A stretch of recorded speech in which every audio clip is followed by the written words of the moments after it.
This podcast has bad words. Hey everybody, quick note before we dive into this, or maybe just a quick maundering on a bit, because it's been a heck of a year, it's been a heck of the last month or so, and I feel so good exhausted. It's that tired you feel after you've worked out really hard at the gym, or my doctor dragged me to a soul cycle class recently, and by the end of that, you're just you're dripping in sweat, but you feel like, oh man, that 45 minutes or an hour or what seemed like 10 hours was totally worth it. And I think I sort of have this metaphysical sweat going on. I know Ryan does too. By the way, I'm recording this. We just got back to Los Angeles, or I should say me and podcast Sean is in the room here with me. We were just in Dayton, Ohio for a week, and man, that trip was amazing. We're filming some stuff for our new documentary. So our new documentary is built around this talk that we've given over the last year. We visited 50 cities in the United States and Canada, Australia, and New Zealand.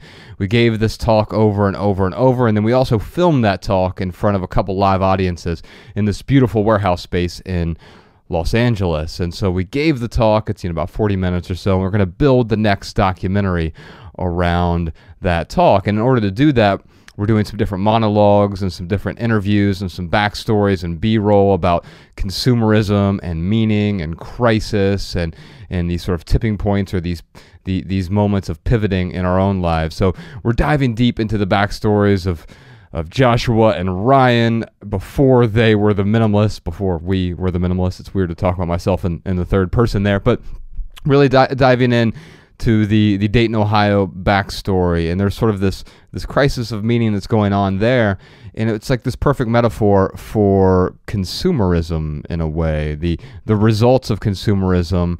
The best metaphor was we were just in this space called the Dayton Arcade, and the Dayton Arcade it's downtown Dayton. It was built in 1904. And Ryan and I, we got permission to spend some time there because it closed in 1990, so almost 30 years ago. Now, it was just a few blocks from the first house I lived in as a kid, and I remember going there a few times and have these very distant memories of being there. And it's this old shopping center, but it's a mixed-use place as well, meaning there were housing developments there, office space. And in 1990, it was shuttered and has been shuttered for the last 30 years. Its last iteration, though, was, they were trying to turn it into a more traditional shopping mall. And you see the remnants of it now. The bones of this place are beautiful, but when you try to take this thing of beauty and turn it into this consumerist temple, a sort of cathedral of consumerism, well, then the result is this emptiness. And I think many of us are experiencing this emptiness in our lives as well. And so we really wanted to dive deep into that. Now, Ryan and I have spent the last year on the road. We just finished up a month in Australia and New Zealand. And I'll tell you, those were some of the best events that we've ever had. And the podcast you're about to hear, in fact, we dragged someone on to the podcast, a guy who never does, very rarely does interviews. In fact, this was his first public appearance in 3 years, and it was his first interview. It wasn't really an interview. We just had a conversation on stage, but it was his first sort of interview format in over 2 years. His name's Derek Sivers. He wrote a great book called Anything You Want. You probably know him from his TED Talks and a bunch of other stuff that he's done. We actually talk about that in the podcast itself, so I won't belabor the points. We'll put links to everything we talked about in the show notes as well. But during our time in Australia and New Zealand, it was like the end of that workout, the end of the soul cycle session. Now, Ryan and I have gone out on 8 tours, and this is our 8th year now. 5 of those tours have been prolonged tours. And I keep telling myself, you know what? I've learned my lesson. This is it. And then, of course, a year later, I'm like, I'm ready to get back out and go on tour. And that's because I find so much value from getting out there and interacting with people and answering questions, but also asking questions and seeing what questions resonate, what stories resonate, what sort of material resonates with people, so I can go back and use that as sort of creative inspiration in the writings that we do, or the films that we do, or now the podcasts that we do. Having that material and being able to flesh it out and update my ideas as time goes on, because the things that I thought were profound or even meaningful when I was 28 years old, almost a decade ago now, when I first found minimalism, those ideas need to be updated. They are not static. They're ever changing and bending and stretching and contracting. And I want to be able to see how that actually applies to the real world, not just in a ivory tower, or we're actually in our new studio space now. It's not ivory at all. It's a gray tower, I suppose. We're here in Los Angeles. And what I've realized is that I can overstretch myself in that experience. So too much growth can be irresponsible, and stretching myself too far can be irresponsible because it actually takes away from my health or my creativity. And so while we've come to the end of this year of just beautiful experiences, I also realized that it was too much. And so I think going forward, you're going to notice a few things from the Minimalists. One is, it's not to say we won't ever do live events in the future. We certainly will. I don't see any protracted touring in our future for the foreseeable future. Now, again, I'm obviously open to changing that at some point in time, but I could see if we do a tour in the future, it being a much more concise version. In fact, the one we did in 2016 was for our documentary Minimalism. We did a theater tour with that, and I think we did 15 cities in a month. That's a lot more palatable. I could see, in fact, just doing maybe a 1-week tour or a 2-week tour in the future at some point, but we're taking a long break at this point. This is our time to sort of, after the Soul Cycle class or after the gym, where you have to recover. This is the recovery period that allows us to create something meaningful. That next meaningful thing, we hope for it to be our second documentary. We'll link to some stuff in the show notes. You can see some behind-the-scenes photos of that Dayton arcade experience. It was truly astonishing. It was beautiful, and there was a lot of sort of despair there at first, but through that despair there was a lot of hope. Actually, I think the hope is birthed out of the despair, and actually I think you'll see that with spaces like that we can reclaim them, and there's this reclamation period where we can move forward towards something more meaningful. That thing that was meaningless, we can find something that is meaningful. I mean, when I say to live a meaningful life, I really mean to find experiences that are meaningful, that propel us forward during this short time that we have here on Earth. And so we're all searching for meaning. That was the commonality of the 50 cities that we've been to. We have factory workers and CEOs and executives and college students and high school students and great-grandparents and black and white and red and yellow and people from all different socioeconomic backgrounds. But they're all asking the same thing. It's, how do I live a more meaningful life? And I think it manifests differently with different value systems and different beliefs, but ultimately we're trying to determine, how do I live a more meaningful life? And many of us have learned that this constant barrage of consumerism is doing the opposite. It's getting in the way. It's taking away from the joy and the purpose, the sense of meaning that we have in our lives. And so we turn to these pacifiers like consumerism, like endless hours of watching TV or just browsing social media for many hours on end, or even worse, we turn to alcoholism or drug abuse. The opioid crisis is real. Being back in Dayton, Ohio, you know, it's the overdose capital of America right now, or Montgomery County is where Dayton is. But birthed out of that despair, I think there's a potential for hope. And I see so many great things going on there in Dayton, Ohio that weren't going on, or maybe they were just under the surface, that were just starting to happen right before we left Dayton. You know, we left sort of at the nadir. It was the end of 2012, and I live downtown, and I can tell you that sometimes I felt like I might be the only resident of a city that has a million people in the greater metro area. And that's because, you know, a lot of the jobs had left, a lot of the people had left the city, but now you see people coming back. You see businesses coming back. You see diversity. You see different cultural perspectives. You see conversations. You see new restaurants and coffee shops and these new community centers and the arts, and occupancy downtown now is 95%. I couldn't even imagine that 5 or 6 years ago. But that tells me that very quickly, when you get people working together and they find meaning in what they're doing, they can make some pretty great changes. And so throughout the exploration of the last year, we've recorded a lot of live events. And I know we're not able to put all of those in our feed, and we actually prefer to do the in-studio episodes because the dynamic is a bit different. The live events don't always translate as well on audio, although I'll tell you, some of my favorite podcasts that we've ever released through the Minimalist podcast are like the events we did in Calgary and Edmonton, for example. Those two were just like, I felt outstanding about those. If you want to go back and listen to them, they're episodes 102 and 103. And I remember, like, there are just these peak times. There are other times where the content or the conversations are good, but they're often too repetitive. They might be repeating the same thing that we said the night before, or more frequently, it's just that the live audience or the live events lend themselves to being better in front of the live audience themselves.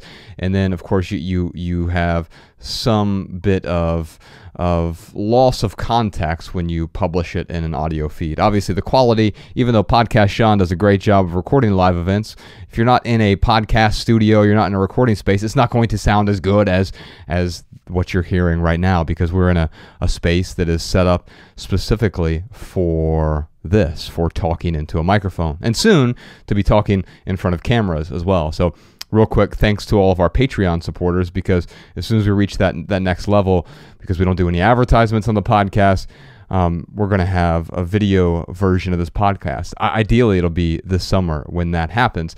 So a lot more in-studio stuff coming. In fact, this might be the last live podcast you hear in our feed. Maybe ever, or maybe just for a long time. What I would like to do is release at least one more event from our tour in Australia. Two of my favorite events of all time were Sydney and Melbourne.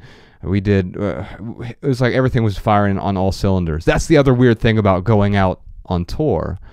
It's by the time you get to the end of it, you get to city 47 or 48 of a 50-city tour, and you're like, oh, wow, I feel like I'm finally ready to go out on tour. And that happened even when we did 15 cities. You're getting 10 cities or 12 cities into it. You're like, okay, I'm finally in some sort of rhythm, some sort of pattern. I'm ready to go out there. But of course, it doesn't work that way.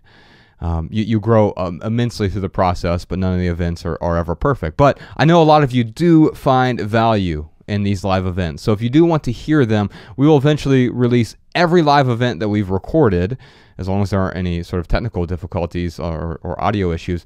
But we'll release any of them to our Patreon supporters. Every week, we do a separate podcast. It's called the Minimalists Private Podcast. And each week, we release a postscript episode. So we answer 1 or 2 or sometimes 3 additional questions that were covered in the main episode. We dive a little bit deeper. We let our hair down because, well, there's only a few thousand people supporting us on that feed. So it allows us to be... We're always authentic with what we're talking about, but it also allows us to dive deeper in a way that people who have been following along with this narrative for a while can understand. We don't have to recover the same ground. So we do that each week, but we're also releasing these live events. So the live event you're about to hear right now, if you want to hear similar ones, we've already released quite a few on the podcast, the private podcast. And you get that podcast feed right there in your normal podcast feed. So say you're listening to this on Apple Podcasts, or you listen to it on Overcast or Feedly, or wherever you listen to podcasts, you can listen to our private podcast. It just shows up separately. You need this private link that we'll send you if you are a supporter of the podcast. And that support, none of that money goes to me or Ryan. Not that it matters. We're not allergic to making money, but that money is to pay for the studio space that we're in, to pay having a full-time producer, eventually pay for cameras, and having a full-time filmmaker film it so we can do the video version of the podcast, which you'll be able to subscribe to over on our YouTube channel.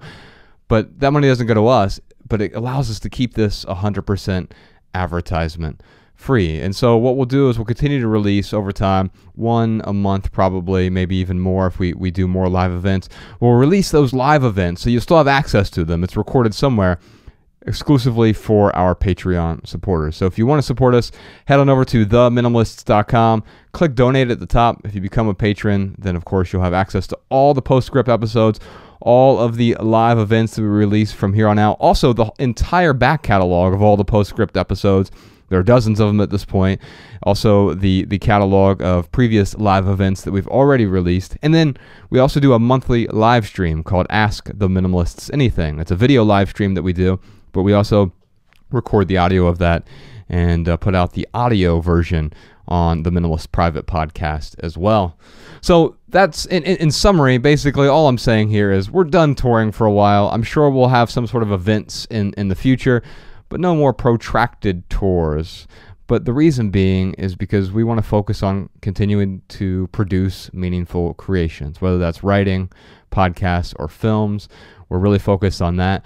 We don't want perpetual touring to get in the way of that, but we still want to see you. So we'll do events in the future. We want to hang out. We want to say hi. We want to answer your questions. We want to ask you questions. We want to identify what is resonating with you and what isn't. I really hope you enjoy this deep dive that we had here with Derek Sivers. It was the weirdest, the strangest venue I think we did all tour. Sean, would you agree with that? he's given me the face that says it was certainly strange. It was at well, actually, I think we talk about it a little bit on the podcast itself, so I won't run it for you, but it was a strange space. It was. I'll leave it at that. I hope you enjoy this live podcast. I know I certainly did, where Ryan and I had the privilege of speaking with a guy who's so influential to us. And I hope you find value in it as well. His name's Derek Sivers. All right, we'll see you soon. Hello, New Zealand.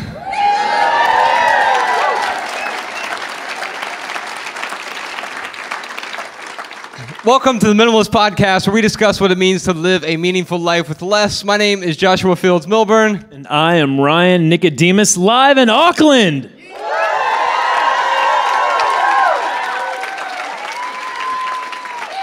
Man, Adelaide killed that. Come on, man. I said we're live in Auckland.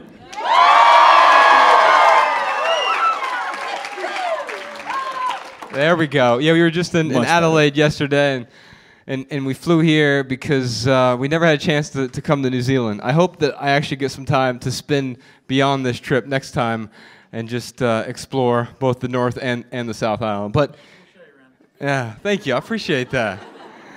And until then, I'm going to do my best to enjoy this moment. I'm really grateful you all decided to spend an evening with us, because it's going to be a pretty special evening for me and for Ryan, and I think it'll be a special evening for you all as well. So Ryan and I began this journey 8-9 years ago, and it's took us through a bunch of paths. We've met some really interesting people along the way, and one of those interesting people is here tonight.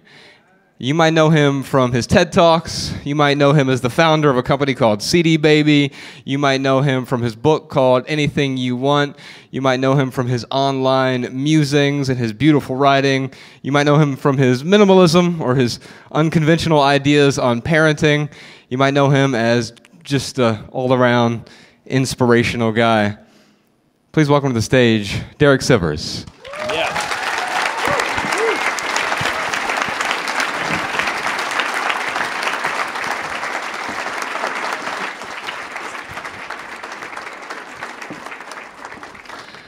Jessica, I'm not sure where you are, but if I can move this clock down here, because I want to be respectful of everyone's time.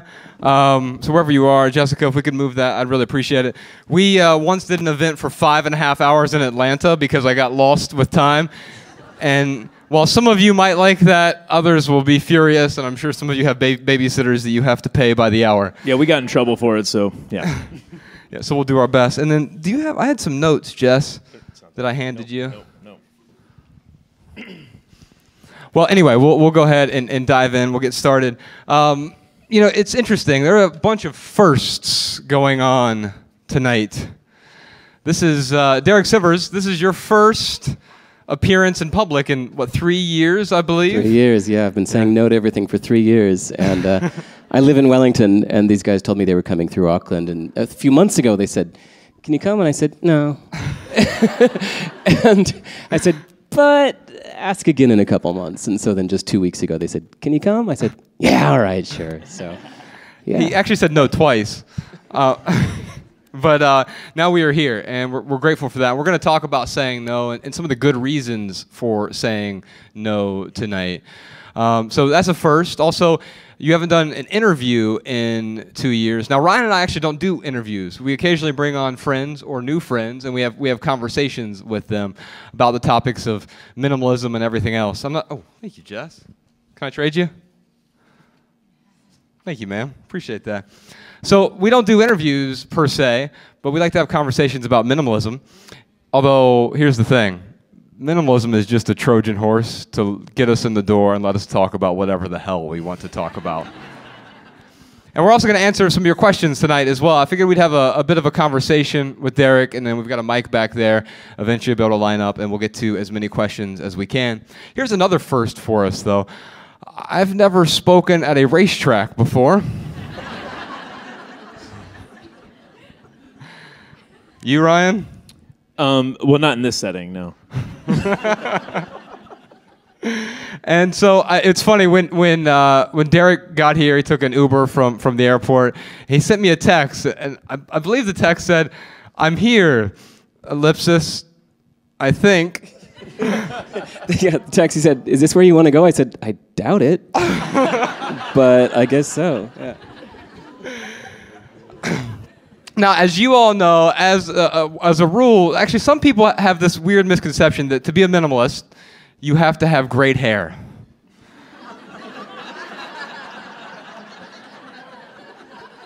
And that's only partially true. It's actually you have to have a great haircut.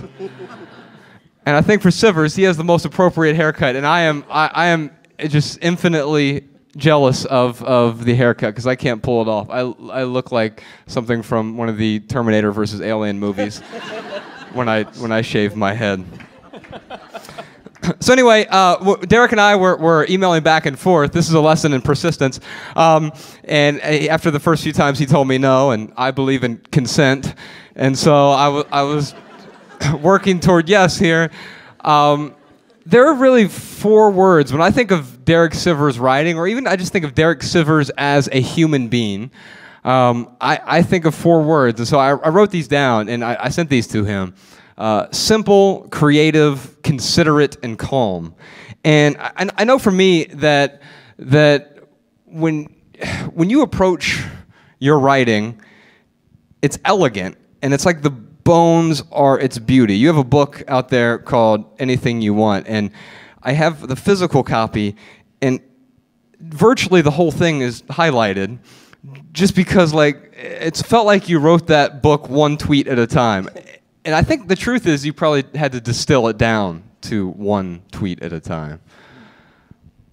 Should I talk about that? If you'd like. Was that a question? No, it's a conversation. Yeah, I actually recently, so I've been writing for many years, but I didn't consider myself a writer. I just kind of felt like as I go through life, if there's something that I learned, you know, it's easier to give your friend advice than to take that advice yourself, right? So usually when I'm writing something, it sounds like I'm like being bossy and telling you what to do, but it's really like I'm telling it to my future self because I keep forgetting these things. But I realized that I do have a writing process, which was 7 steps. Let's see if I can remember them all. Which is like, first, I write down everything I have to say on a subject. And then second, I argue against it, and I try to prove all those points wrong, because I usually just assume I'm full of shit. And then 3, is that 3? 3 is something else. Then 4 is just like leave it for a couple of, 3 is just like I do that until I'm sick of it, right? And then I'm just sick of, I have nothing more to say on the subject. And then number 4, I leave it for a long time and just go away and then come back to it when I go, oh yeah, I forgot about that. That was kind of a cool idea. And then, but then I argue it some more, and then I look at this big, giant, messy pile of thoughts. It's just like so cluttery, and I hate it. And so I just try to reduce it down to its very essence. I say, okay, let me just make an outline to kind of summarize all this giant wall of text. And when I'm done, I just post the outline instead. That's awesome. But it takes the giant sort of hoard of material in order to get to that distilled down ball, the seven, or just the outline itself, right? It takes almost building up this mass, for me, it's like you need the huge chunk of granite from which you can then carve out the piece of art. The giant phallus, yeah. So, actually, I'm so curious, guys. So those of you listening, I'm like staring at 500 faces here, and it's kind of freaking me out. I'm wondering what you guys are doing here, and.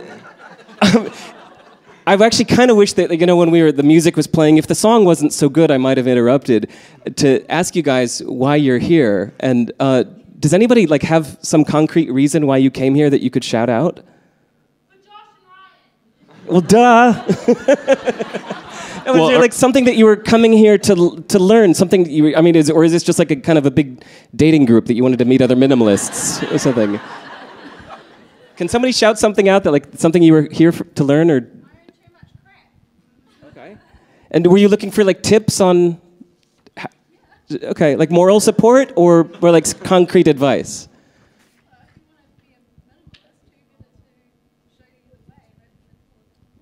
Okay, thanks. Anybody else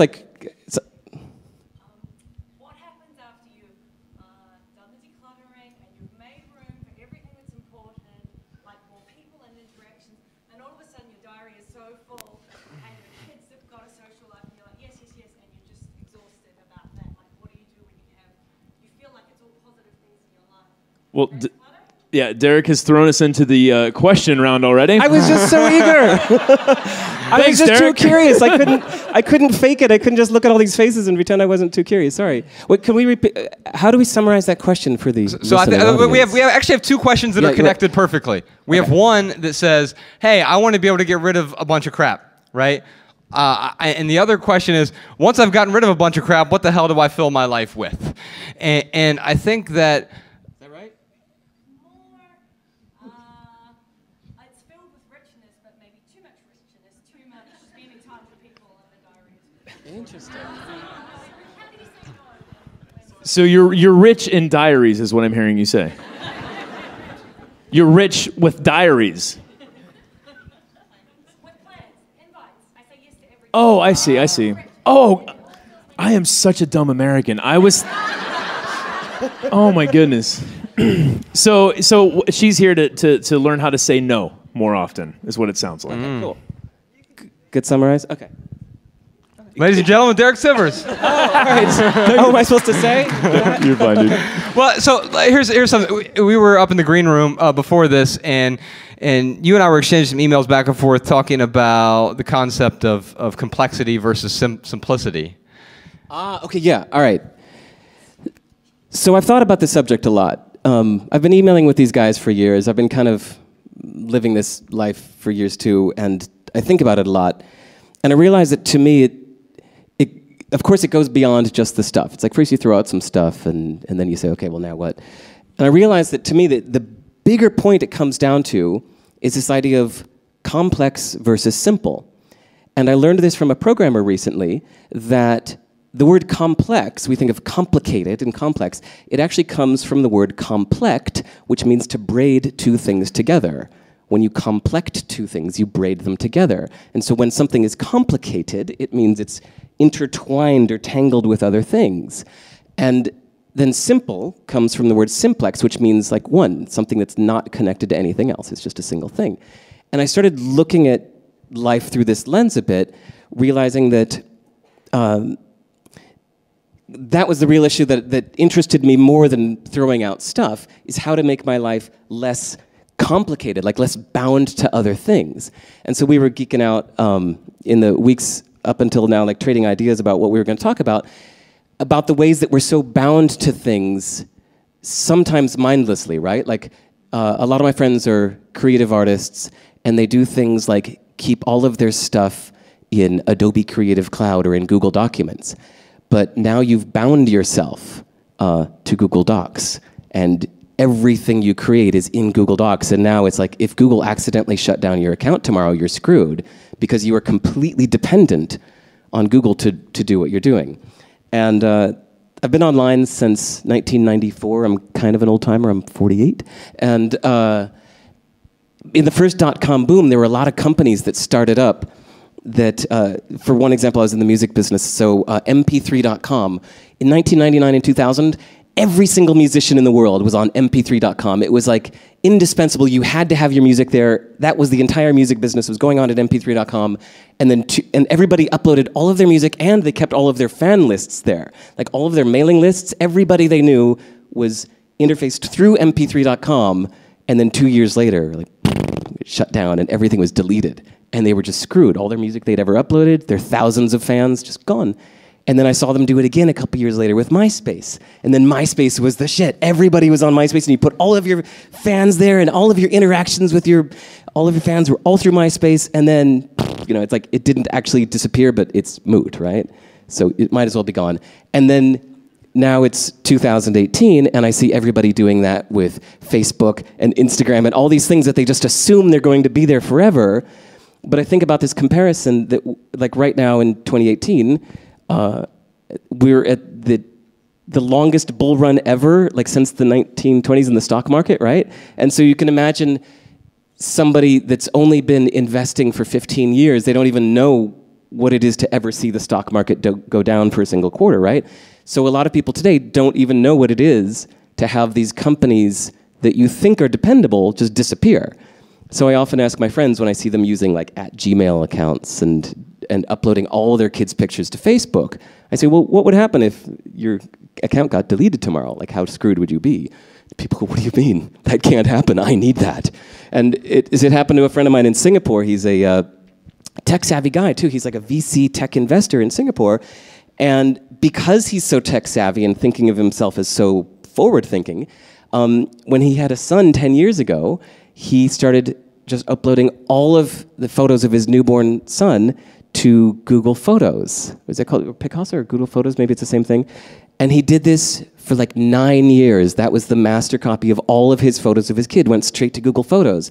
And then he started this new company and decided to merge his personal @Gmail account with Google Apps and with his domain. And when he merged the two, suddenly his Google Photos were gone. And he was like emailing customer support, like, excuse me, where are my photos? And they said, well, you merged your two accounts, and so it resets your photos. So he said, well, could you get them back, please? They said, well, no, they're gone. You deleted them when you merged accounts. He said, but those are all of my photos of my kid. And his wife was like, what have you done? What have you done? His child, it is gone. It's gone. And I'm like, you fucker, it's a company. You pay, it's like, you don't depend on a company. Anyway, so I think about a lot of this subject of like, you don't complex your life together with things. Stop depending on your social media accounts. If you're depending on Gmail for your email, well, they might shut down your account someday for no reason because somebody was trying to run a scam through it, and then your Gmail account is gone. And so I'm kind of preaching this thing that to me is about simplifying your life by reducing your dependencies like that. Well, when we were talking about that upstairs and you were talking about this intertwining, like instantly I thought about marriage. Like I was thinking about that, the analogy of how when you pick out a partner, better be careful. Yeah, hopefully all of us who are going to get married, hopefully we have picked out that partner very deliberately. Yeah. And what it's so easy to do nowadays is to get married to Facebook, to get married to Twitter, to get married to Instagram, to get married to Gmail, and we do it without really thinking about why we're marrying ourselves to these different tools that we have available. Yeah, it's to me it's also kind of the super long-term view that a lot of my friends are musicians and they're in their 20s and 30s, and I think you're going to be making music longer than Facebook is in business. Like Facebook will probably go out of business in the next 50 years while you're still making music, so don't depend on that as your source of, where you do everything. Right. Anyway. Yeah. Well, it's funny too, because like a service like Google, your friend is uploading those photos. That is a free service. Yeah. So when they're all deleted, like really, they're just kind of looking at them like, what you expect? We tried, dude. we were doing you a favor. We decided we not screwed to. up. Our bad. Now, Derek, don't you think that binding concept applies to possessions as well? Quite often, we'll continue to hold on to things Right. in perpetuity just because we acquired them at some point. And that's the path that you guys found. That you talked about that a lot of people have to find this out the hard way. What was the? There's a good word for it. Like every now and then, sometimes a single sentence can change your mind, right? Like you can hear people talk, and then a certain sentence will hit you. And for me, it's when I heard somebody say something like, "You don't want to have to be the steward of your possessions." Or it was one of those kind of words, like a museum curator or something like that. It was this idea of somebody who kind of keeps the dust off the item forever. Like you don't want to be the steward of your items. I was like, oh yeah. You started, and you think of every little thing you buy as like, oh wait, this is going to sit here forever until I get rid of it. And did you guys see the video called "The Story of Stuff"? That one like made a huge impact on me too. If you guys haven't seen "The Story of Stuff," like when you said like you need extra tips or help on not buying stuff or getting rid of stuff, "The Story of Stuff" might change your life, because this woman made an animated video showing you all of the waste that's created in every single thing. When you think like, I'll just get some shoes, they're like $12 at the warehouse. $12, why not? But then it's like you find out like how much waste goes into creating that stupid pair of shoes, and suddenly you look at it with new eyes. And yeah, that video made a huge difference for me. We were talking about surrounding ourselves with with objects that they're closest to us. Actually, in our documentary, we interviewed a gal named Juliet Shore. And the thing that she said is, the problem isn't that we're too materialist, it's that we're not materialist enough. And in fact, there are some things that really augment our experience of life, that improve our life, and choosing those things wisely is important. But instead, what we've done is just tried to amass more of whatever. Right. And I don't know, I also think about that's right, we talked about the idea of introducing friction. Okay, so now imagine this. I moved to New Zealand 6 years ago, and in America you get addicted to Amazon. It's just so damn easy to, like, anything in the world, you just ba-doop, and it just shows up at your door the next day, and it's basically wholesale price. And then I moved to New Zealand, and there's no Amazon here. And what I found is that my initial impulse would happen. I was like, I need some new headphones. Yeah, I'll get some new headphones. And I'm like, oh fuck, they cost how much here? And I'm just like, never, I don't need headphones. And I stopped being a consumer, because it's just like there was just enough friction now that I'm just like, no, never mind. So I just don't buy stuff as much now because there's no Amazon. So then we talked about if there's something in your life that is maybe too easy, like, Facebook or Instagram on your phone is just a little too easy to like suck you in, introducing this friction. So what I started doing years ago is I used a random string generator on my computer to generate this 32-character long password, and I changed my Facebook password to that. But it's only on my computer, so it's saved in like a GPG encrypted thing on my computer as my Facebook password. And I didn't have the app on my phone anyway, but I did the same thing with my email. So now on my phone, I can't check my Facebook or email. I don't even know what my password is. I can only do it back at my computer. So even it's like in those times of, what do you call that, like low willpower. For the same reason I deleted my ex-girlfriend's phone number from my phone. It's like, so, it's like you don't want to be in that position at like 1 a.m. going, wait, hold on. I'm not so strong right now.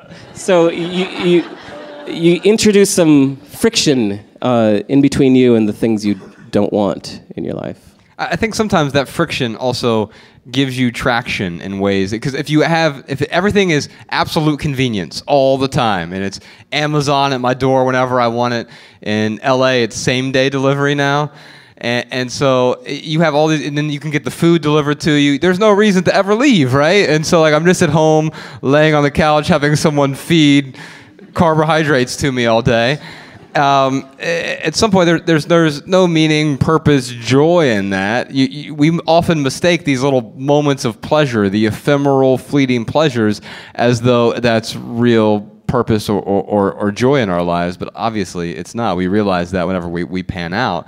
But when we remove some of those overindulgent conveniences intentionally, not depriving ourselves, but intentionally saying, I'm not going to do that, removing adding the friction creates some traction in our lives, so that when we are in those sort of interstitial zones at a doctor's office, or you're waiting in line to order food, or you're at the grocery store, the checkout line, you're not just sort of passively lost in the glowing screen like a zombie. Okay, I'm going to say something else I shouldn't say. So, how many? Are most of you here from New Zealand? Okay. So I've been here for so long that the American accent kind of sounds strange to me a bit. And so when these guys came on stage before the podcast started, and they were talking, I was kind of sitting in the back going, "Oh, do we sound like that?" I was thinking of, Hunt for the Wilder People, where Taika's like the preacher, and he's just like, yeah, and behind that first door, remember what's behind, behind the second door. There's like this earnestness of the preacher. And I was thinking how similar it sounds to religion when people are saying like, and then I was at my low and my buddy came to me and he said, minimalism. It will show you the way. And it's just like, you could almost put any word in there, right? Scientology, my friend. Why am I so happy? Scientology. Why am I so happy? Sex, my friend.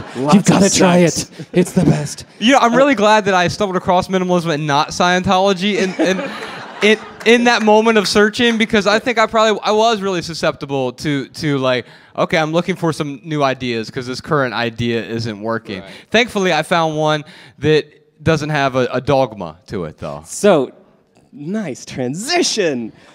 I wanted to talk about dogma. You're not Look at that. Expert MC on the mic. Hey, we're not supposed to say when there is a transition. It's supposed to be natural. Oh, oops. Yeah. Segue music. Okay, so dogma. I didn't bring my dictionary with me, but I think that the difference between dogmatic and pragmatic is when you're being dogmatic, you want to take something and act like it's the answer to everything, right? Like, I have found minimalism. It is the answer to everything. And then pragmatic is you're using it as a tool where it's needed in your life, right? So I have a 5-year-old, now 6-year-old kid, and these guys asked me about parenting and how minimalism applies to parenting. And I thought about it for a second, and I thought, okay, here's how it applies, is I learned that it doesn't apply. And at first I was dogmatic about it, right? When my kid was 2 years old, I was just like, no toys, we're going outside and playing with pine cones. and I would I live right down Breaker Bay by the airport in Wellington, where there's all these rocks out there, and I would just take him out to the rocks, and I'm like, no, you don't need toys, we got rocks, come on. By the way, do you remember Flight of the Conchords? New Zealand, rocks. The joke in Flight of the Conchords is all the tourism posters never have a person in them. New Zealand is always advertised as this place with no people. New Zealand, rocks. Anyway. Okay, so I'd always just take my kid out to play with, limpets and sticks and pine cones. And then one day I took him to a restaurant in Wairarapa that had a huge, giant box of toys. And he was just like, and I finished eating in 20 minutes, and he sat there for 3 hours with these toys, just like, oh, we're going to get you. Oh, we're going to go do, hey, you get ready. He was playing with his character, and he was so into it, he was riveted. And I just sat there for 3 hours watching, just like, I suck, man. I shouldn't have pushed my fucking shit on him, So I was like, okay, I'm being dogmatic about this. My kid doesn't need minimalism. He's 2. So that was an important distinction for me, is realizing okay, this is a tool. So best thing ever. By the way, what they don't have in America is Trade Me. And so I went to Trade Me, and for $25, I found somebody in Wellington who was moving to Australia and took all of their kids' toys in a huge crate. And I bought it for $25, and still 4 or 5 years later now, my kid plays with that same box of toys for $25 all the time. It's his main, there's 300 toys in there, little action figures and dinosaurs and boats and cars and aliens, and he brings them into the bath, and it's the best damn $25. But yeah, I realized that we got to use this as a tool, as a pragmatic tool, not a dogmatic thing to apply to everything. Yeah, I think this is a great example of how, like, Josh and I, we do not recommend deprivation. I mean, deprivation is not fun. And just like Josh said, like, any of y'all could rent a dumpster and throw everything away when you get home, and you're just going to probably have a big chance of being miserable in an empty place. But what I do think is that when we do, I know for me, like when I did that stoical experiment of packing all my stuff up and kind of going through it, for me, that's, well, first off, as a single dude living by himself, that's a very, very easy thing to do.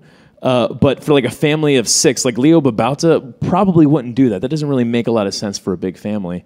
But for me, having taken everything out and really getting down to the essence, it kind of helped me realize like what I needed to bring back in. So I think the experiment that you did with your child, like you were depriving them, but as a good parent, you were like, oh, I am not being a good parent right now, and I want to be a good parent, and I'm not going to deprive my kid anymore. And yeah, dude, I'm sorry, but you're still a minimalist. Your kid's still a minimalist with that toy, that box of toys, man. That was a very deliberate thing you brought in, and it sounds like those toys add a lot of value to his life. Yeah, definitely. Would 2 boxes make him happier? No, yeah, we talked about this. Like, so does that mean that 10 boxes would be better? Yeah, you're right. It's like I guess we all just find the balance. Right? There's 10 times more joy, and I think that's the problem with toys. And so the stat from the UK is the average child in the UK has 300 toys but plays with 12 daily. However, the argument would be if they're playing with 300 toys regularly, then what's the real problem here, right? The problem for us is we have our own toys as adults, right? It just turns into something else. It becomes, we live in Los Angeles now. I've never seen more Ferraris in my life. And I'm like in the backseat of Ryan's Toyota Corolla driving past each one. And realizing that we do the same thing. We try to amass more, not because it's necessarily better. But there are cases where having the things in our life, one of the things we were talking about earlier is like, you want to have the things that will aid the experience of life most. A good bed, a good pair of shoes, the things you keep closest to you. We haven't talked about the different definitions. So for a little while, I got sucked into these circles of digital nomads. Right, like Colin. By the way, Colin Wright lived in Christchurch for 6 months, right before the earthquake. That was one of his spots. And so I got sucked into these circles of digital nomads. And at one point, they asked me to speak at a digital nomad conference in Berlin. And it was like 500 people, all who called themselves digital nomads. It was a little creepy.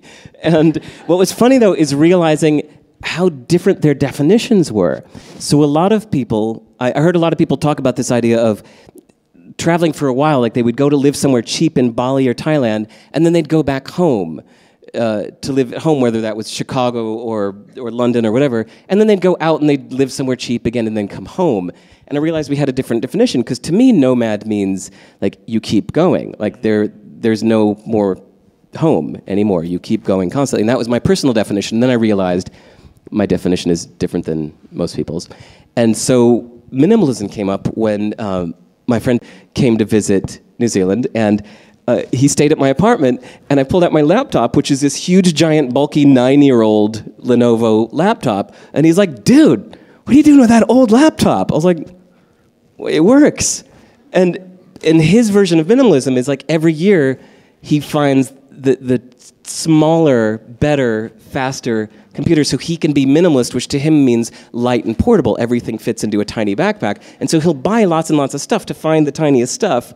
It's just, I was surprised it was a different definition. Whereas my definition was like, if you have something that works, you don't need to keep buying stuff. So I had this giant old ancient laptop still. And just, it's funny to realize that we have different definitions of the same word, which if you don't mind me taking one more fun tangent on that. Yes. Oh, shit. We insist. Oh, okay. So it reminded me of this idea of, you have a cocktail party, you have 2 doctors and 2 lawyers, and so you introduce the 2 doctors thinking, like, you guys are both doctors, you should talk, and you introduce the 2 lawyers thinking that they have something in common, but then you find out that one of the doctors got into it because his mother died of this disease, and he's decided that he never wants anybody to ever die of this disease again.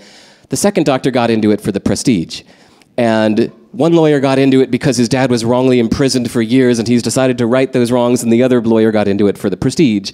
So the what doesn't matter as much as the why. So actually, that lawyer and that doctor have more in common than this. So I think about, here we are with 500 people that came to this talk by the Minimalists. I'll bet you there are a lot of different whys in this room. It's like, this is just the what, but the why makes a huge difference. I think getting to that why is one of the most important things. During the talk earlier, the question that I started this whole journey was, how might your life be better with less? That was a question from Joshua Becker. And I realized, for me, it was one thing at first, and that often leads to other whys as well. So for me, it was I need to regain control of my finances. I had 6 figures worth of debt. I made really good money, but I spent even better money. And that equation just doesn't work. And so I had massive amounts of debt, $500,000 if you count my mortgage. And so that was my initial why. But then it was you start uncovering, as I simplified, it was oh, I weighed 80 pounds more than I weigh now. And so it was regaining control of my health. It was regaining control of my time. I was working 70 or 80 hours a week in a supposedly successful career that sure as shit didn't feel successful because I didn't even have control of my own time. Everyone else got to dictate how I lived my life. It was a special kind of sort of enslavement in a way. And so in a way, I was a slave to a lifestyle, a template that someone else had sold me. And so I've got a bunch of stuff to show for it, sort of the trophies of success, but it was no longer my idea of success.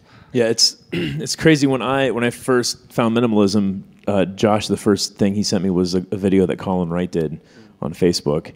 And when I mentioned him in my story about him being 24-year-old entrepreneur who traveled with everything on his back, I mean, he literally was known for having 52 things. And I remember seeing this, and my first thought was I don't want to be a minimalist because I like having a kitchen table.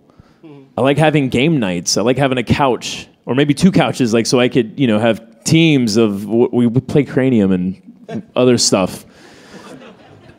And I then saw people like Joshua Becker, like Courtney Carver, like Leo Babauta, and it was really inspiring to see people using this thing called minimalism to say no. And for me, I had to say no more in my life. And what it was these people setting the example and by default giving me permission to rework my life, to really try and rework what I was focusing on. Honestly, man, it just looked like common sense. But unfortunately, common sense, it ain't too common. Especially where I come from. I think... You know what? I've always wondered, at the beginning of the documentary, where are you skateboarding? Where is that? Missoula, Montana. Ah, yeah. Okay. Thanks. There is a lot of common sense in Missoula. That's why I moved there. So Ryan, on that point, I think both of us in our 20s, we got to the top of that ladder because we kept saying yes to everything. You're smelling a transition here. Are you sure it's not me sweating? Ryan, you smell like transition. So I think we said yes to a whole lot of things, and it's individually a lot of things that we said yes to throughout our 20s. They all sounded like grand opportunities on their own, but when you stack them all together, then you start accidentally saying no to what's important just by excluding them. And I think to take back control of my life, I had to learn, I had to practice saying no. And I can tell you, Derek, one of the things that you wrote about that is one of the things that fully articulated what I was trying to do in saying no more frequently, so I could say yes to what was important. Can you talk about that? Yo, Derek, drop the verse. Okay. Go. Okay, so yeah, it was funny. In 2009, I was trying to make a decision whether I should go to this conference or not. And I was just like, yeah, I probably should, maybe. And then I thought, you know what? I'm sick of always trying to decide between yes and no. I thought, from now on, I'm going to make it so if I'm feeling anything less than, oh, hell yeah, then I'll just say no. So I'm going to say no to everything less than hell yeah. So am I feeling like hell yeah about going to that conference? No. Am I feeling like hell yeah about doing this job somebody asked me to do? It's like, no. It's like, okay, and I just started saying no to all of it because the big idea was that if you say no to almost everything, then you have like free time. And you have like space in your life. And then the big strategy is then when that rare occasional thing comes along, like some kind of gig. I mean, I'm freelance, you know. So when the occasional gig comes along that you're just like, oh, hell yeah, now that I'm psyched about, well, then suddenly you've got all this free time and you can throw yourself into that thing completely. So to me, this just seemed to be a better life strategy. So I wrote it up in just a tiny, itty-bitty little article, like 4 paragraphs in 2009. And it's become like my hit single. So like people quote it, and then friends in Silicon Valley tell me that like people say hell yeah or no in meetings all the time, and they're just like, and I think it was on Shark Tank or something like that. But yeah, that's the big idea. It's just this idea of instead of trying to decide between yes or no, yeah, if you're feeling anything less than hell yeah, then say no, and it just leaves this great space in your life. So how do you get over, because I mean, I know how I get over it, but I'm just curious how you get over it. Like you say, so someone asks you, hey, Derek, can you do X? And you're like, no, sorry, I can't. How do you get over them being like offended or... That's a great question. I used to lie until I got to New Zealand. And just, you know, I was living in Singapore before this, and different cultures have different ways of doing things, and you know, the Asian culture is not always about being blunt and direct. It's often about being indirect and saving face and being polite. So when I was living in Singapore, I would turn things down with polite lies, like, oh, just busy that day, can't do it that day. Well, how about the next day? I'm busy that day too. Maybe the next week. Yeah, maybe. Let's you know. And then I moved to New Zealand. I'm just like, I don't want to do that anymore. This isn't the kind of place for that. And so I shouldn't admit this, but when I first moved to New Zealand, I moved to Nelson deliberately because I didn't know anybody there. And I thought, like, nobody will ask me to do anything if I live in Nelson. But then my ex, she grew up in New York City, and she couldn't handle the small town Nelson life. So she insisted we move to Wellington. So I kind of grumbled my way into Wellington. But I knew like 150 people in Wellington.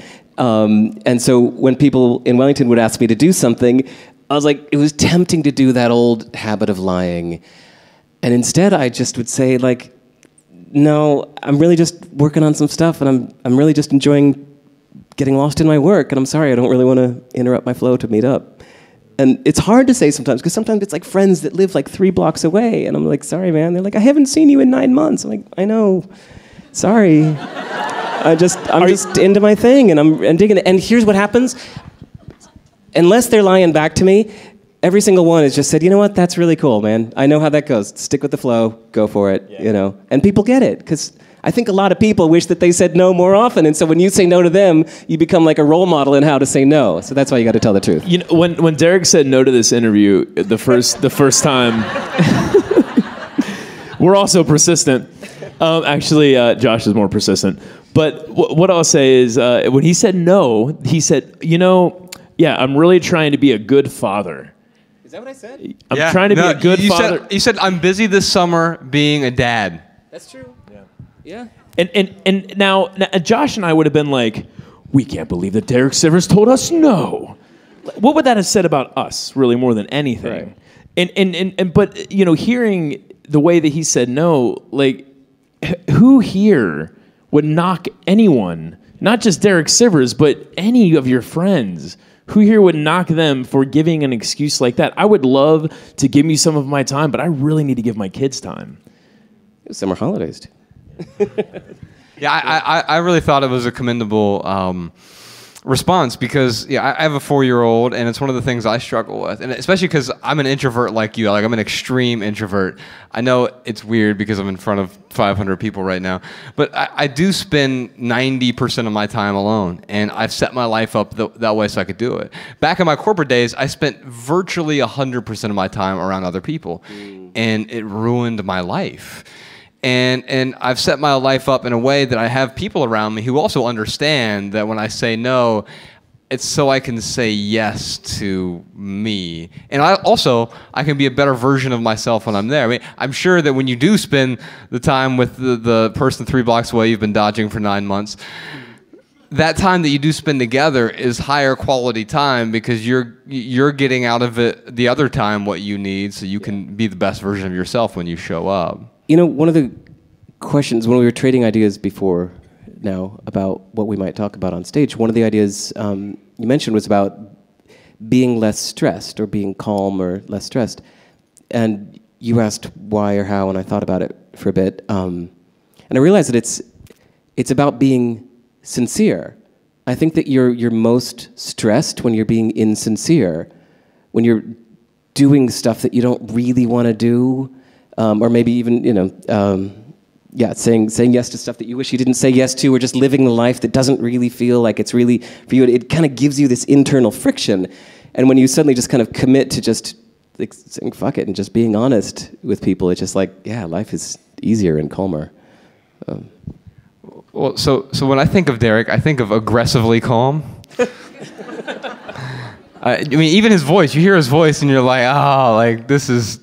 I just like feel all of a sudden like 10 decibels calmer, and so I assume that there are, maybe it's just because you are now sincere, your short-term actions are congruent with the person that you want to be. Yeah. What did a stressed out Derek Sivers look like though? Oh no, it's just more internal conflict. It's just the outside might have seemed the same, but I think I was. Like I said, I was just like lying more often, and it comes to realizing your priorities too. So it's like I was very split. I was very split between lots of different responsibilities and things I had said yes to, and then my kid was born in Singapore, and I moved here to New Zealand with this idea of actually, you know what the inspiration was? I was a musician, and I remember reading as a teenager that John Lennon regretted the fact that when, like during the height of Beatlemania, his first son, Julian, was born, and he had like no time to spend with Julian at all. So he just completely missed Julian's life, and the song "Hey Jude" is about Julian, and and then he was 35 when he was with Yoko, and Sean Lennon was born, and he just said like, okay, right. He just told his agent and manager like, no for the next 5 years, no to everything. And so for the first 5 years of his kid's life, he just disappeared from the world for 5 years. And even John Lennon did it. I was like, yeah, if he can do it, I can do it. So yeah, that's, I moved to New Zealand, moved to Nelson at first, and just said no to the whole world. I was like, I'm just going to hang out with my kid for 5 years and no to everything else. So, well, and you've let him experience the world in a way that I still struggle with. So maybe you can help me, and then by proxy help some other people in here. Any parents in here tonight? 2, apparently. That's funny. 2 hands went up. That was great. Bunch of fucking minimalists. Yeah, I was thinking Leo Babalta has 6 kids. That's when I knew I could be a minimalist. If a guy with 6 kids. Yeah, he's inspired. He's super minimalist. He doesn't even believe in condoms. You know, you were talking about like the 3 most dangerous words. What was that part of your talk? Yeah, just in case. I was thinking there's a lot of dangerous 3-word combinations. When he said that, I was like sitting in the back, and I was just thinking, just like, your religion sucks. Is it in? Things like that. I was like,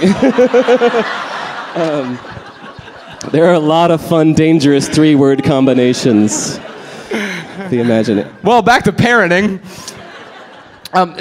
There's some. So you've written exactly one time. If you go to sivers.org/pa, you've written one time about parenting, and there were some concepts in there that you talked about embracing a longer attention span. Because with me, I take Ella to the beach, and 20 minutes in, I'm like, all right, you ready to go yet? There's sand all over my damn shoes, and I'm just, and for you, you're like, and then we'll go play in the park for 17 hours straight. And I just need some help, man. It's that, I don't know, that's, I don't know. I try to think of like funny, entertaining answers, but sorry, this is just really boring. But it just, that to me, when I think about what I value in life, like what do I value and what traits do I want my kid to have? to me, a long attention span is one of the best things that anybody can have. And especially I see it as being counter-trend, you know, road less traveled and all that, like whatever the opposite of everybody else is doing is what's more valuable. And so just early on, I was just like, this is a top priority for me. I want my kid to have a long attention span. And so ever since he was a little baby, we would just like go out to the park, and it's almost like one of those movies. Have you ever seen those? It's just like a cheap filmmaker trick where one person sits still and then they fast motion everybody else, and so you see like a blur of people going, and while one person sits still. That's like me and my kid on the playground. We would just like go to some random little playground in Nelson and just sit there for like 5 hours, just poking around, and everybody else would come and go for 20 minutes at a time, and we just sit there for like 5 hours, and I'm thankful that my life was such that I could do that, you know, because to me the biggest friction I see in parents who say that parenting is hard is when they're trying to fit their kids into an adult schedule. It's all this kind of like, come on, we gotta go now. I told you, get ready, come on, we gotta go. It's 20 minutes, we need to leave. And that's to me the biggest friction is trying, but it's like if you I always just let my kid lead the way. And he's the boss, and I just love getting into his pace and his world. And sorry, it sounds corny, but it's a little bit like meditation for me, because I shut me off, right? My stuff's done. My computer's off. I don't bring my phone with me when I hang out with him. I miss out on some photos, but it helps with the focus, you know? So my phone is gone, and it's just me and him, and I just love being at his pace. And it's like my self disappears, and I just enter his mind, and whatever he says goes. If he says suddenly just like, look, over there, Dad, you need to hide, the aliens are coming. I'm like, oh my God, they're coming. And so, you know, whatever reality he creates is for both of us. And I just enter his world. And I find it's like meditation in the way that I don't really meditate, but friends of mine that do, they say that if they don't, they feel out of sorts. And I feel the same way. Like if he and I haven't hung out at his pace like this, I feel out of sorts because I haven't entered his world in a long time, you know?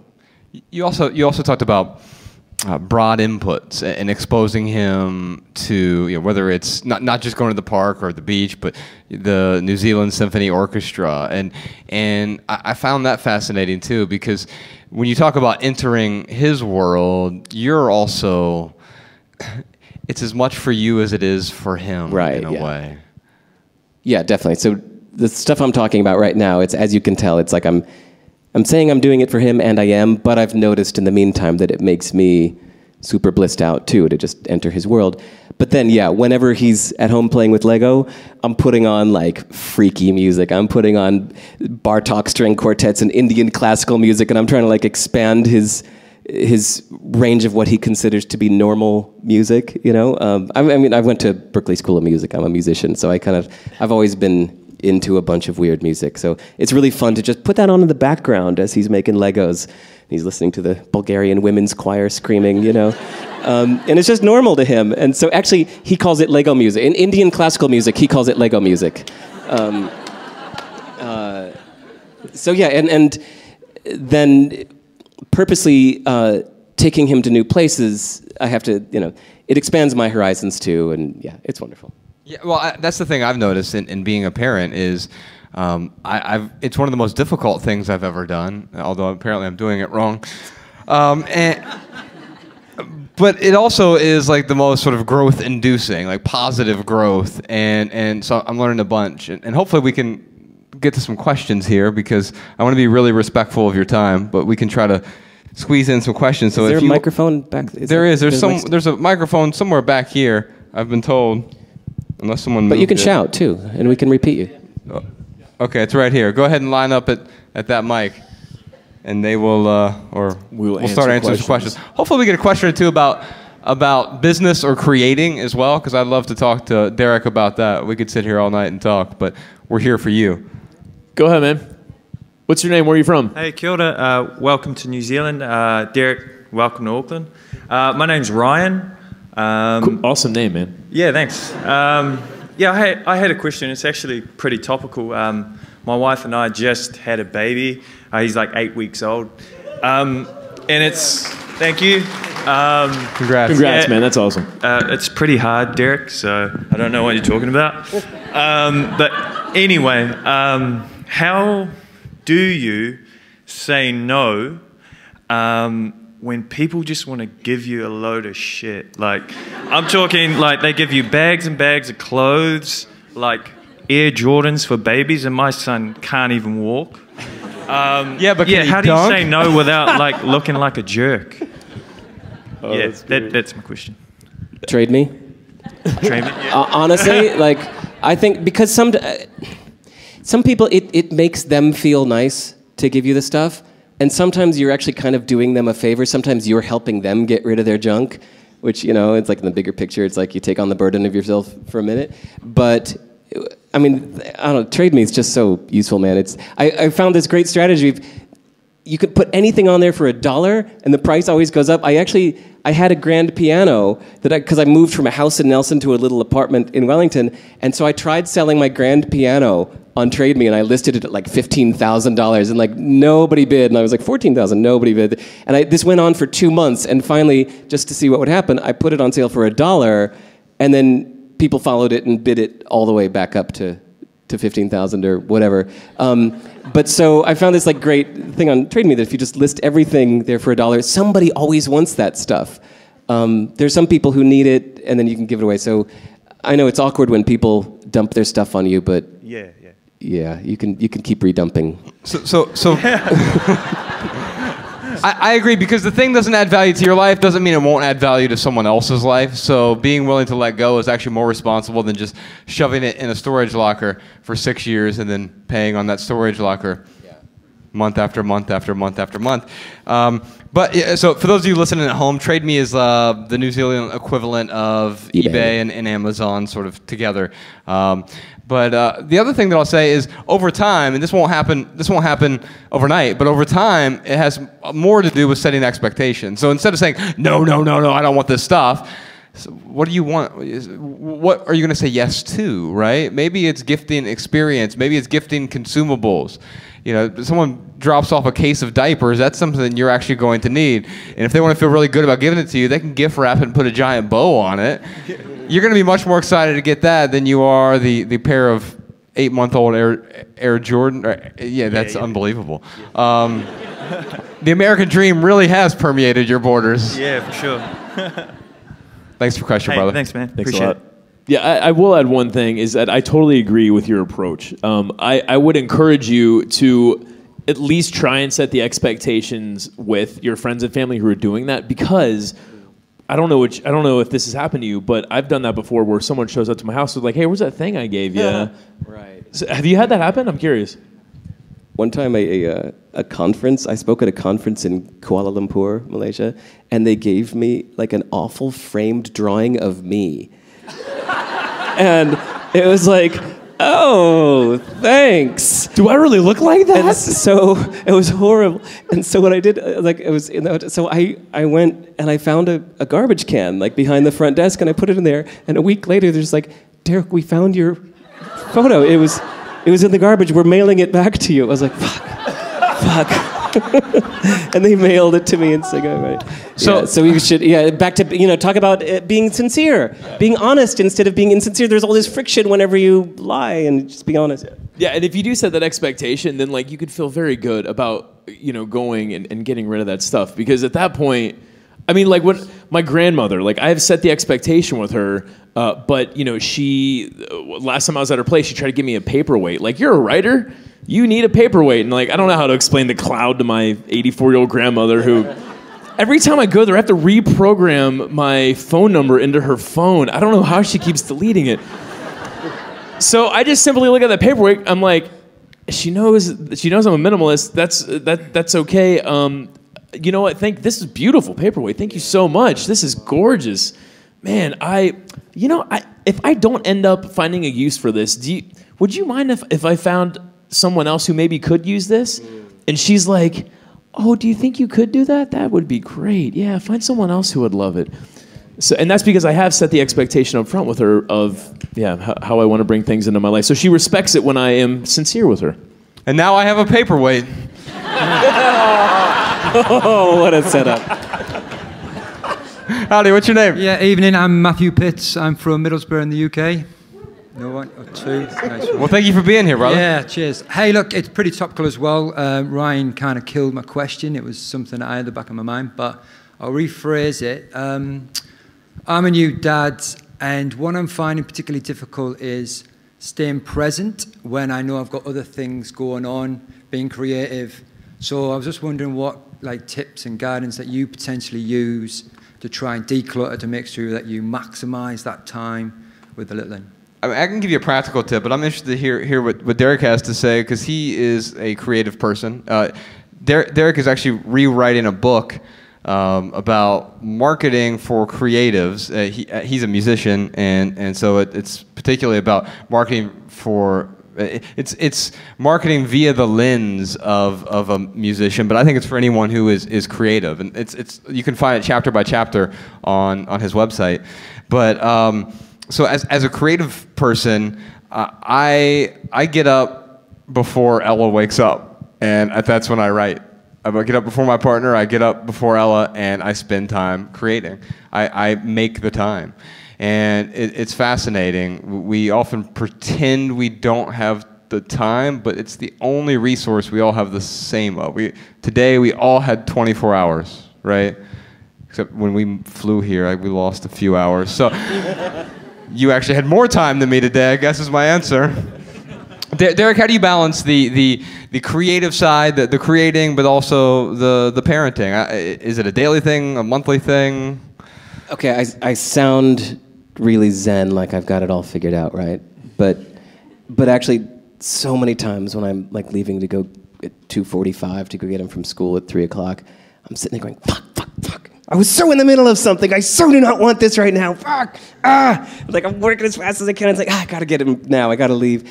And then I think it just comes down to Meditation 101, where they talk about it's yeah, you have those thoughts in your head, and you let them flow out, and they just go back out, and you just let them go, and then creatively you just have to trust the process that next time you're back at your work, that those things will have been staying in your unconscious, So it's not all zen and easy. I'm cursing it a lot, but then it's once I'm actually in person with him, and he's just look what I made you. I'm just oh. It just melts away, and I'm all right, I give up. I'm here. I'm present. Josh, every once in a while, he'll be man, Ryan, you do a really good job of living in the moment. And I didn't even realize that I lived in the moment a lot of the time. And it wasn't until a few weeks ago that I forget what I was doing, but I remember I started, whatever I was doing, let's just say I'm just sitting at my computer and I'm doing email, and then there's a window right there and someone passes by and I'm what's going on out there? Oh, wait, gotta get back to my email. Back to my email, back to my email, back to my email. And then I'll write a sentence. And I'm man, that's a good sentence. Man, that really is good. And that'll spark another thought. And I start to get excited. And that's the worst, is when I get excited while I'm doing something else. And excitement can be elation, but I think it can also be distraction or stress. But as soon as I started to get excitement, I will catch myself and I will say, Ryan, it is a good thought. You can get excited about that after you write this email. And I have to continuously avoid excitement in order to stay in the moment. There's only one thing I can get excited about while I'm there, and it's what's in front of me. That's what I will allow myself to get excited about. And if I can't get excited about that, I'm not going to allow myself to get excited about or distracted by anything else until this one task is done. And what will eventually happen, one or two things happen. I get this task done, I can go get excited about something else, or I will actually start to get excited about what I'm focused on. I think we were having this conversation this morning. We were with our friend DK, wherever he is. Hey, DK. And we were talking about the distractions are actually what keep us from the focus. And often I think the excitement or worry can be the same thing. They can both be equally distracting. If we really want to be, whether you call it focus or meditative or being in the moment, I think we have to lose ourselves in whatever the activity is, right? And so if that is just the creative work, if you're writing or if you're making music or whatever it may be. It's losing yourself in that. That's often we feel most alive. It's a different type of excitement. It's like we need a different word to really describe it. You can call it flow state maybe, or focus. And you can obviously get that with whatever you're doing, whether it's writing or sex or you're spending time with your child. There will be difficult times to do that, to really pour yourself into the activity, but that's where the real payoff comes in. Howdy, what's your name? Hi, I'm Jane. And, hey, by the way, y'all, I think we'll skip the lightning round, just so that we can dive deep into at least 2 more questions, so we're not trying to give you extra pithy answers today, if that's okay with y'all. Okay, I'm Jane. Welcome to New Zealand. I watched your documentary. It was really cool, and I read your book. Thank you. My question is, once you start on going down that track, how do you stay on it? Because I've already tried it, and I've fallen off the bandwagon, and it's just making sure not to get that crap back in your life that you don't need. So for me, that is my question is, like, once you start down the minimalist track, how do you ensure that things like I don't know, fast fashion and all that sort of stuff doesn't sort of creep back in, especially, you know, as a woman, that's something that does happen. You know, you see clothes and you want to buy them. How do you sort of, work around that kind of stuff? So what are you struggling with? Is it mainly clothes, or is it other stuff? Just having lots of, clothes and books. Okay, clothes and books. So the average book, no one makes it past the first chapter. So 10% of books that are purchased, the reader makes it past the first chapter. Books become a status symbol to many of us. They also make us feel like we've achieved some sort of goal instead of actually experiencing we've got books out there in the lobby, but it won't do you any good sitting on your shelf, right? If you read it, we encourage you to pass it on to someone else who can get value from it, right? And so I think it's true. The possessions that we have should augment our experience, or they should create an experience, right? And so if you're buying the book, it's aspirational in a way, but if all you're doing is aspiring, then you'll end up with aspiration everywhere. That's a pithy answer. We could put that on the lightning round. But I don't know that you'll actually end up getting any value from it. I think the same is true with clothes. I think quite often, actually one of the reasons, Derek, you agreed to do this sit down with us is I sent this advertisements essay to you that I had finished up last month. And you and I have a really similar view on advertisements. In the States, we see 5,000 advertisements a day. And I'm going to go on a bit of a tangent, but I'll circle back, I promise. We see 5,000 advertisements a day, whether that's TV, print, radio, billboards. And those advertisements are backed by statisticians and demographers and psychologists and really well-paid writers to aggregate your eyeballs onto their product, make it compelling enough so they can divorce you from the money in your checking account. And so they want it to be as compelling as possible so that they've removed the friction, enough friction, so that you will purchase their item. There is a drug company in the United States who was trying to come up with, and this is a good cause, to help people who have hypertension. And so they did this pill trial, and they realized that this pill wasn't working at all, but the men who were taking it, they were getting this strange side effect. All of them were leaving there with boners. And so they didn't just say, well, that's a weird side effect, let's get rid of this. They said, hey, we have a solution to a problem. And so they hired an ad agency, and the drug Viagra was created. And that's what we're doing with our advertisements every single day. It's the reason that we refuse to put advertisements on our podcast, because advertisements suck. You're damn right they suck. And so one of the things that really stood out to me in Derek's book, Anything You Want, was the reason you don't put... What's the reason you don't put ads on your websites, or you refused ads on CD Baby for many years? I think you had a great analogy for this. I said it would be like putting a Coke machine in a monastery.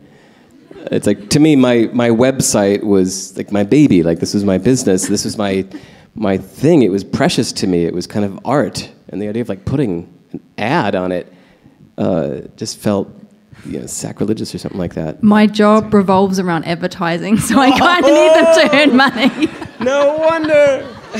Well, so you know what goes Not into... directly. I'm not actually in advertising, but my IT company supports it. Gotcha.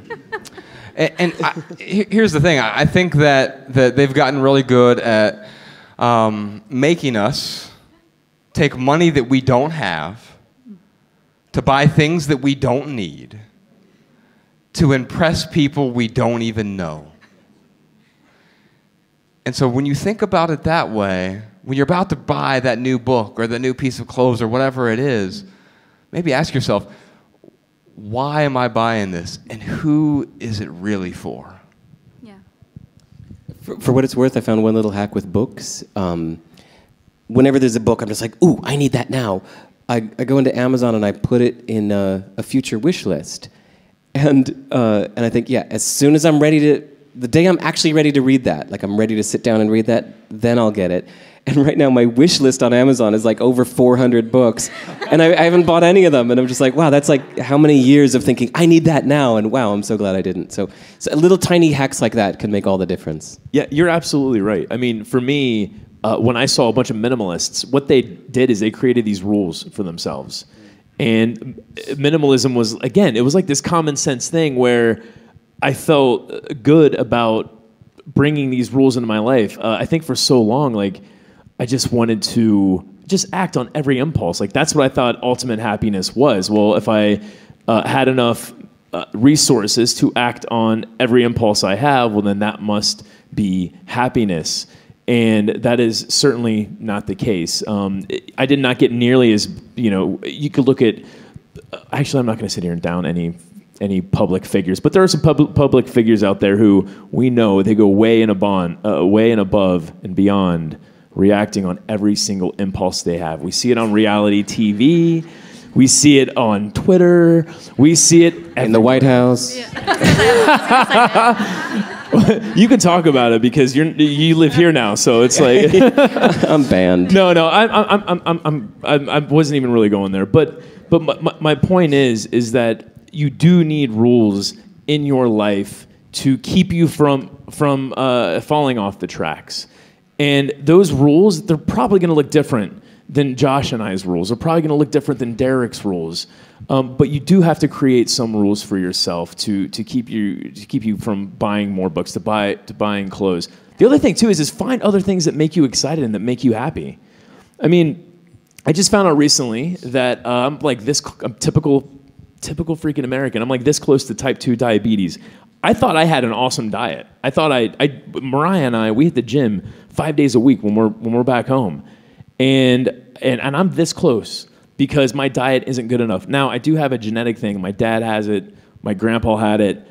So my body just doesn't digest sugars as well as it should. But I've had to give up.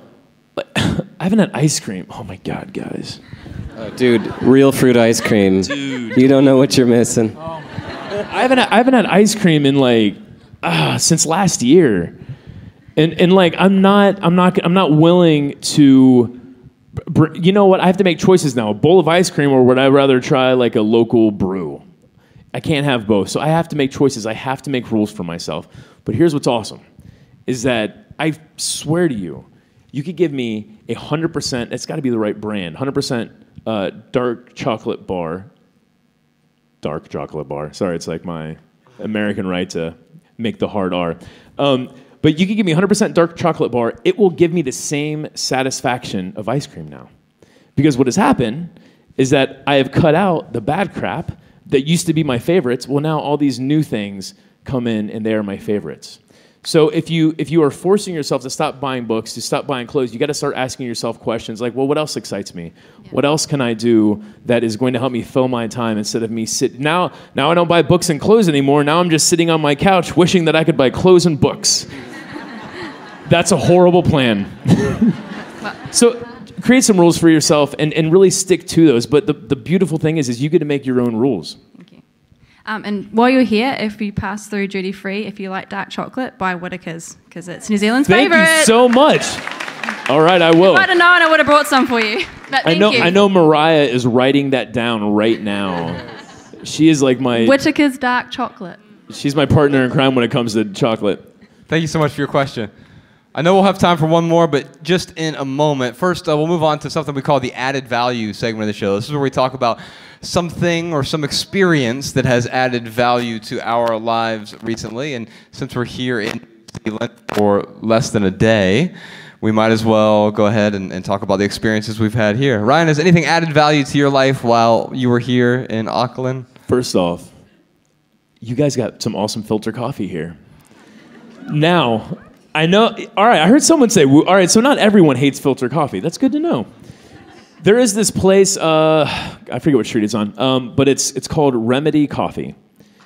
All right, someone knows about it. We have one of their employees here. Yes, that's right. No, it is, so what they do is an AeroPress, which is, it's the person who invented the AeroPress, they wanted to create something that would give you an espresso type flavors, but it's not an espresso. What I'm trying to talk you guys into doing is going to Remedy and get an AeroPress. They've got an Ethiopian choo-choo right now. It's so good, and it's really close to an espresso. So this is like a really good, like, you know, baby step. This is a gateway coffee to like better filter coffees. Today's podcast is brought to you by... Yeah, the difference is they're not paying me, and I really freaking mean it. It's an amazing shop.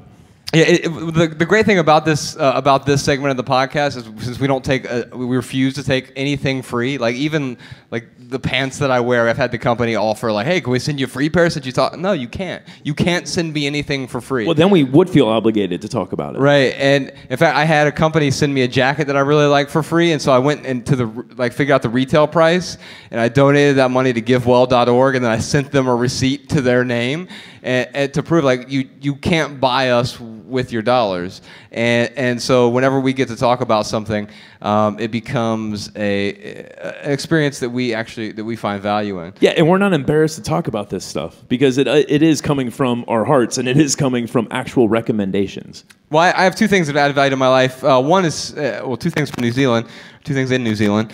One is we had breakfast at this great place called Imperial Lane. There was like this little cafe there that was, I mean, it's the best breakfast I've had in weeks, I guess. I mean, oh my God, it was just a great place. And so check it out if you get. It's just right downtown Auckland. And then second is, since we have Derek here, I've got to recommend his book. So he's got a book called Anything You Want, and he didn't pay me to say this. This podcast is also brought to you by me. So the thing about this book, what is it, 88 pages? Yep. Yeah, and so I've read it on the physical book. I've read the Kindle version. I actually read it on the plane ride over here because it takes about an hour to read, but it's like life lessons from many years of running a business. And if I were to retitle the book, or if I would have written it myself, I would have just called it Business Minimalism, because really that's what it is. It's about getting down to being intentional with respect to creating and doing business. Because quite often we hear that word business and we're instantly allergic to it because we think suit and tie, corporate guy, go up to the ivory tower. No, it's about solving people's problems via creating meaningful creations. And every line, seriously, if you were to see my Kindle version of it, like every single line is like, there's fewer lines that aren't highlighted than are, so I don't know how helpful that was of me just highlighting the whole book. But it's also available on audiobook, and seriously, you can listen to it in an hour and a half on audiobook, or if you speed it up a little bit, about an hour. You know, like this whole time, man, because people will ask me a lot, how do I cultivate a passion, man? How do I pursue a passion? And it's been really hard for me on this stage to not ask you that question because you do such a beautiful job of explaining that in your book. And it would probably take you an hour and a half to really go through the whole story. And lucky for you could buy it for like $10, and it's totally worth it. The one thing, there are two things I'll say actually that really stood out to me in the book. The first one was you talk about saying no. And so whoever, you right there, I know who you are. Yeah, it is an amazing book for that. It will help you say no. The other thing too, there's a line from there, man, that like totally has just Well, it's why we have Jess. It's why we have Sean. Like, I think about, and Josh thinks about, what's the role that we want to have as the minimalists?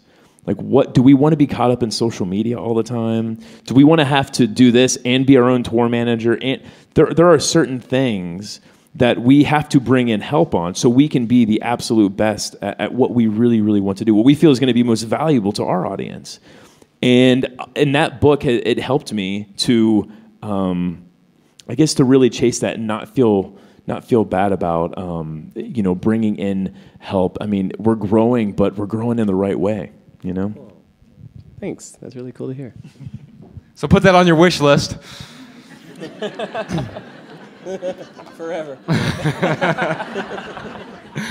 All right, move on real quick to right here, right now, so we talk about what's going on in the lives of the minimalists. So you probably saw a camera here. We're filming some new stuff for some future projects. One project that this is not for is we're filming a new documentary. The talk that you saw earlier tonight, we're trying to build a documentary around that talk. So that talk is 30, 40 minutes, but we're trying to build a full-length documentary around aspects of that talk. So we rented out this beautiful warehouse space in Los Angeles, brought in 300 friends and filmed this talk, and then we're going to just go do some backstory because actually next week we're headed back, or no, in 2 weeks we're headed back to Dayton, Ohio, which is where we're from. It's the overdose capital of America, but I don't think there's a drug crisis there so much as there is a crisis of meaning. People don't feel like they have a purpose in what they're doing, and so they've turned to the opioids to get the job done, and obviously they don't get the job done for long. They just mask a problem, and so we're trying to help solve that problem to a certain extent, and try to help people re-identify with what their purpose is or what brings them joy in their lives. So that's the next thing that's going on with us. We tend to work on one project a year. That's going to be the big project as soon as this tour is over. This is city 49 out of 50, and then we are done touring for a very long time. What's 50? Melbourne. We're ending there because there's a direct flight back to Los Angeles. Otherwise, we would have ended here in Auckland. It just made sense with the way we were routing things. So we're working on that. Also, as you know, advertisements suck. So the only way that we support the podcast, we just built a new studio space in Los Angeles, and it's looking really great. We hope to add a video component so we can do more meaningful, produce more meaningful video creations in time. And that's backed by you all. So the only way that this podcast makes any money is if you choose and you can afford to contribute to the podcast. If you decide you want to do that, or if you're listening to this at home and you want to do that, just go to theminimalists.com, click donate at the top. You become a regular supporter, but you also get something like a little bonus. Each week we do the Minimalists private podcast, and it's like a little bonus episode. We call it a postscript episode. And so tonight I'd love to record one of those in front of you and answer a question with Derek Sivers here. Y'all open for that? Beautiful. Let's do it. All right, back to our regularly scheduled podcast. So before we wrap this up, I know we're supposed to finish at 9, and we've steamrolled past 10. So I'm both sorry and you're welcome, depending on where you're at right now. Yeah. If you're one of those people dragged here, then I'm sorry. But here's what I'll say. First off, Derek, I just want to really acknowledge you, man. I know you don't do this thing often, and we're grateful you decided to spend some time with us. Thanks. It means a lot. Thank you so much, man.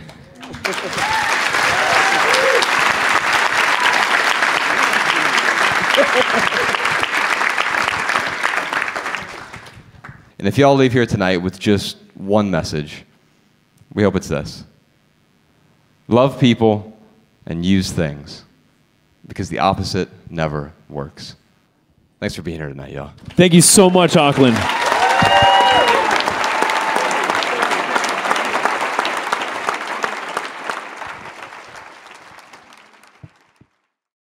Hey, my name's Emily, and I'm calling from Frederick, Maryland. Here's my tip from listening to the Quality Podcast.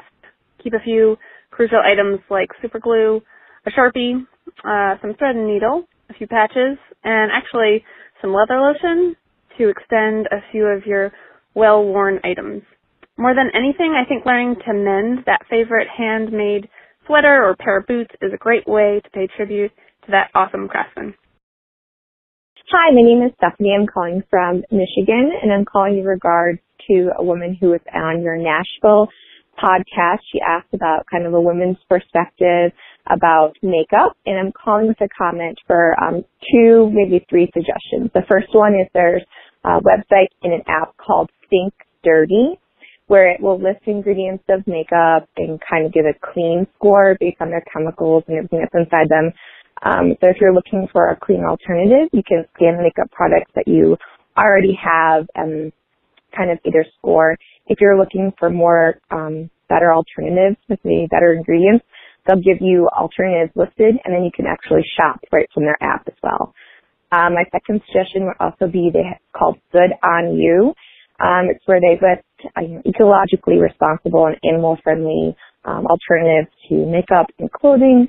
So you can search on their website if you're looking for, lipstick, primer, foundation, everything like that. And my third suggestion would be, is my own little personal rule, is I typically have one quality makeup item for each, specific area. So if I'm looking for eyeliner, I have one quality eyeliner. If I'm looking for mascara, I have one mascara tube at a time. So this helps to cut down on my makeup. That way I don't have, 17 different eyelash and eyeshadow palettes as well. Hi, this is Coral calling from Bend, Oregon, and this is in response to your quality episode. So to me, a quality product is more than something that lasts a long time. When I want to buy something new, I want the company I'm giving my money to have high ethical standards. So when I start my research for a new item, whether it be clothing or cosmetics or a new mattress, whatever, I go to bcorporation.net. According to their website, B Corp is to business what fair trade certification is to coffee or USDA organic certification is to milk. B Corps are for-profit companies certified by the nonprofit B Lab to meet rigorous standards of social and environmental performance, accountability, and transparency. So I feel like if a company is willing to meet those standards, they're probably a very high-quality product. So I hope that you can find what you need while making a positive impact with your money. The Minimalists. You're still here? It's over. Go home.